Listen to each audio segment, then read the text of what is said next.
वही हुआ जिसका डर था। सुप्रीम कोर्ट ऑफ पाकिस्तान से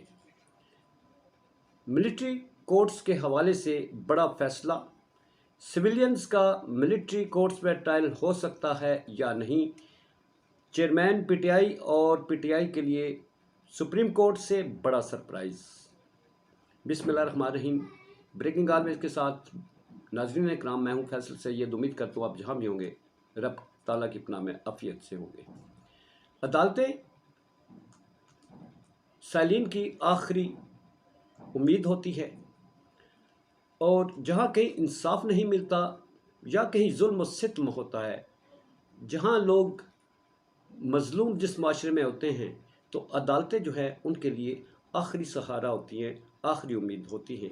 तो यही उम्मीद और इस सहारे की तलाश में चेयरमैन पीटीआई बतौर जमात सुप्रीम कोर्ट ऑफ पाकिस्तान में दस्तक देती है। वहाँ आज क्या होता है इस पर बात करते हैं जी। नाज़रीन, मेरा ये चैनल नया है, प्लीज़ सब्सक्राइब कर दीजिएगा और बेल आइकन का बटन दबा दीजिएगा ताकि आप तक हमारे तजिए और ख़बरें पहुँचती रहें। नाज़रीन, आज चेयरमैन पीटीआई जो हैं उनके हवाले से ये बहुत अहम था कि जैसा कि गवर्नमेंट ऑफ पाकिस्तान जो है इस वक्त सिटिंग जो इत्तेहाद है, उन्होंने मेन जो टारगेट है 9 मई के वाक़यात में मरकज़ी मुल्ज़म जो है वो चेयरमैन पीटीआई को ही किया हुआ था, और जिनका इनकी ख्वाहिश के मुताबिक मिलिट्री कोर्ट्स में केस चलाना था, वहाँ पर इनका ट्रायल करना था, जिसकी पादाश में इनको दफ़ा 6 के तहत कहते, कुछ इनके जो लीडर्स हैं वो कहते थे दफ़ा 6 के तहत लटका दिया जाएगा और सज़ा दी जाएगी, दिस एंड दैट।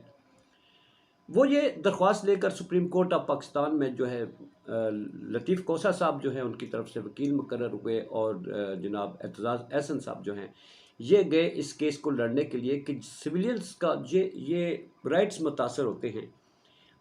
शहरियों के, आम लोगों के, कि सिविलियंस का ट्रायल जो है वो मिलिट्री कोर्ट्स में कैसे मुमकिन हो सकता है। काफ़ी दिनों से ये सिलसिला चल रहा था, हुकूमत ने फिर इस पर पख डाल दी थी, फुल बेंच की इस्तदा की, मुस्तरद कर दी गई, और आज का कहा गया था कि आज हम फैसला सुनाएंगे। हम सब की, आप सब की, पूरे पाकिस्तान की कौम की नज़रें सुप्रीम कोर्ट ऑफ पाकिस्तान की इस समात पर थीं। यकीनन चेयरमैन पीटीआई भी इस इंतज़ार में थे, मगर हो सकता है गवर्नमेंट को ख़बर हो कि फ़ैसला कैसे आएगा या कैसा नहीं आएगा। अटॉर्नी जनरल ऑफ पाकिस्तान जो हैं उनके रिमार्क्स आप सुन लें, उससे जो नुमाइंदगी करते हैं गवर्नमेंट की। मगर नाज़रीन, बात यह है कि अगरचे सुप्रीम कोर्ट ऑफ पाकिस्तान ने अपने जो आज रिमार्क्स, बड़े अहम रिमार्क्स है, जिन justice honourable justice Muneeb Akhtar साहब जो हैं वो फरमाते हैं कि एक इतना बड़ा जुडिशरी सेटअप होने के साथ मिलिट्री कोर्ट्स का वजूद में लाना, ये एक मतवाज़न अदालती निज़ाम कायम करने की कोशिश है जो कि एक्सेप्टेबल नहीं है। इसी तरह चीफ जस्टिस ऑफ पाकिस्तान ने कहा कि जहाँ सिविलियंस के राइट्स जो है मुतासर होते हों, जहाँ सिविलियंस के हकूक़ जो है वो ख़त्म करने की बात की जाती हो, उस की कानून साजी की हम कभी भी हमायत नहीं कर सकते, ना इसकी इजाज़त दी जा सकती है। जैसा कि आजकल पार्लियामेंट में हो रहा है नाज़रीन, आपको मालूम है कानून साजियाँ हो रही हैं, तो वहाँ से ऑनरेबल जस्टिस उमरता बंदयाल साहब ने फरमाया कि इसकी इजाज़त हम नहीं दे सकते कि जहाँ सिविलियंस के हकूक़ जो हैं उनको ख़त्म किया जा रहा हो या उनकी पामाली की जा रही हो, तो इनके लिए जो कानून साजियाँ कर रहे हैं उनकी हम कतई इजाज़त नहीं दे सकते, उसके लिए ये कोर्ट्स मौजूद हैं। तो अटॉर्नी जनरल साहब से कहा गया कि 102 लोग जो फ़ौज की कस्टडी में हैं, आप कहते हैं आपने यकीन दहानी करवाई कि जनाब उन पर मुकदमा फ़ौजी अदालत में अभी नहीं चला, जब चलाया जाएगा तो फिर जनाब हमें मतला किया जाएगा, तो आपको किसने गारंटी दी है इस बात की, और आप ये कहते हैं वो ठीक ठाक हालत में। तो जनाब अटॉर्नी जनरल जो है उन्होंने कहा कि ये फ़ौज की आला तरीन क़यादत की तरफ से हमें यकीन दहानी कराई गई है। बात यकीन दहानियों तक ही आ गई है,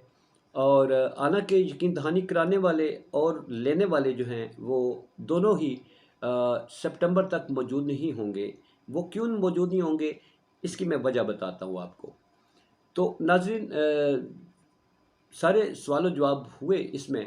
اس میں ملٹری جو کورٹس ہیں اس میں سویلینز کو کیسے حوالے کیا جا سکتا ہے، یہ سپریم کورٹ آف پاکستان کی طرف سے بڑے اہم قسم کے نکات اٹھائے گئے، مگر اٹارنی جنرل صاحب ہر چیز کی گارنٹی دیتے ہوئے نظر آئے۔ اور اس میں سب سے متاثرہ بڑا فریق ہے ناظرین، وہ کوئی اور نہیں ہے، وہ ایک بڑی جماعت اور اس کا لیڈر ہے، وہ ہے پی ٹی آئی اور کپتان جو ہے ان کے چیئرمین جو ہیں۔ اب ساری امیدیں تو ان سے لگا کے، ہم سے زیادہ وہ امیدیں لگا کے بیٹھے تھے، قوم تو دیکھ ہی رہی تھی کہ آج سپریم کورٹ آف پاکستان میں اس سے فیصلہ کیا آتا ہے، مگر ان کے لیے ایک بڑا سرپرائز یہی ملا ہے کہ سماعت ملتوی کر دی گئی ہے غیر معینہ مدت تک۔ غیر معینہ مدت تک یہ سماعت ہی ملتوی کر دی گئی ہے۔ اتنا بڑا اور اتنا اہم کیس جس پر ایک پارٹی کا مستقبل لگا ہوا ہے، اس کے لیڈر کا مستقبل جس سے وابستہ ہے، جس کو حکومت ٹارگٹ کرنا چاہتی ہے، وہ کیس ہی ملتوی کر دیا گیا ہے، اس لیے کہ آنریبل جسٹس صاحب نے کہا کہ اب چھٹیوں میں جا رہے ہیں، ہماری اپنی مصروفیات ہیں، تو اس لیے چھٹیاں لمبی ہیں، تو چھٹیوں کے بعد دیکھا جائے گا۔ اس کے بعد ناظرین میں نے ابھی جیسا کہ آپ کو بتایا کہ اس کے بعد نہ گارنٹی دینے والے نہ لینے والے، مطلب جو یقین دہانی کروا رہے ہیں اٹارنی جنرل صاحب اور جو لے رہے ہیں honourable chief justice of Pakistan, یہ دونوں نہیں ہوں گے، اس لیے کہ اٹارنی جنرل اس لیے نہیں ہوں گے کہ اس وقت نگران سیٹ اپ آ چکا ہوگا اور یہ حکومت جا چکی ہوگی، اور لینے والے جو یقین دہانی ہیں وہ عمر عطا بندیال صاحب honourable chief justice of Pakistan, وہ بھی چھٹیوں کے بعد نہیں ہوں گے، کیونکہ ان کی ریٹائرمنٹ ہو جانی ہے، اور جناب قاضی فائز عیسیٰ صاحب آئیں گے، جس سے حکومت کی بہت امیدیں وابستہ ہیں۔ مگر آپ کو بتاتا چلوں، آنریبل جسٹس جو قاضی فائز عیسیٰ صاحب ہیں، وہ ملٹری کورٹس کی مخالفت کر چکے ہیں بینچ سے علیحدہ ہوتے ہوئے، مگر انہوں نے کہا تھا میرے اپنے تحفظات ہیں، مگر میں ملٹری کورٹ کی حمایت نہیں کرتا۔ جاتے جاتے جناب اعتزاز احسن صاحب چیف جسٹس آف پاکستان کو کہہ رہے تھے ابھی جو حالیہ قانون سازی کی گئی ہے ملٹری ایکٹ میں ترامیم کے حوالے سے، جس میں شہریوں کے حقوق متاثر ہوئے ہیں، کسی کو بھی اٹھا لیا جائے گا، ڈیٹین کر لیا جائے گا، اور بغیر بتائے کسی کو اریسٹ بھی کیا جا سکے گا، تو وہ منتیں ہی کرتے رہ گئے چیف جسٹس آف پاکستان کی کیس پہ بھی کوئی بات کر لے، تو انہوں نے کہا کہ بات تو ختم ہو گیا ہے، اور دوسرا انہیں اس کی تفصیلات معلوم نہیں ہے، اخباروں میں ہی پڑھا ہے، تو ویسے بھی لارجر بینچ کا فیصلہ ہے کہ چیف جسٹس جو ہے اکیلے سو موٹو نہیں لے سکتے۔ تو اس طرح ناظرین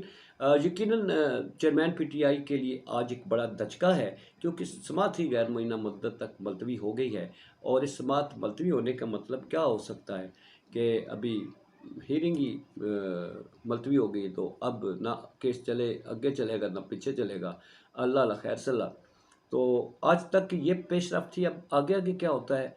گورنمنٹ کس طرح سے چلتی ہے، چند دن باقی ہیں، قانون سازیاں بڑی تیز رفتاری سے جاری ہیں، گرفتاریاں بھی جاری ہیں، اور منطقی انجام کی طرف جو ہے وہ لے جایا جا رہا ہے ہر چیز کو۔ توشہ خانہ کیس ہے، اس پہ الگ ویلاگ بناؤں گا۔ پاکستان زندہ باد، پاک افواج پائندہ باد۔